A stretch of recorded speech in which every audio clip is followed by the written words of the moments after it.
how to private followers and following here at MeWe.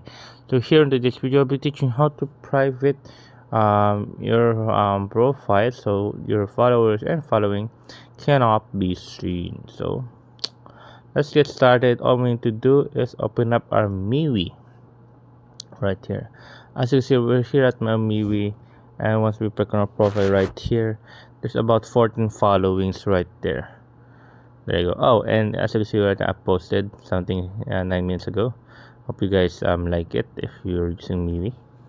And here now we're going to go back, and we're gonna click on the 3 horizontal lines on the top right corner right here. As you see right there, press on that right there. After pressing on that right there, next step we need to do is go down till you see. Do you see nothing? Just joking, guys. We don't need to go there. We just need to click on the top right corner right here. Settings. After pressing on the top right corner right there, press on privacy and sharing.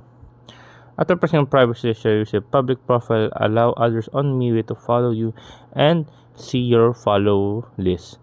So there we go. Once we make this private, they won't be able to see our follow list and of course our profile. So we just need to click on that and press on make private. So by making your profile private, all your previous posts shared with anyone on the other outside of me will be visible to my followers only, and public shares posting will not be visible. Now what I need to do, click on make private. So it says now it's private. And if you want to private it much more, you can just turn this off right here. There you go. And chat requests, you can also turn that to make it much more private. So there you go, guys. That's how I do it. I hope you guys liked the video. Wish you enjoyed. If you have more questions, you can type it down in the comment section below. Hope you answer, guys. And thank you, guys.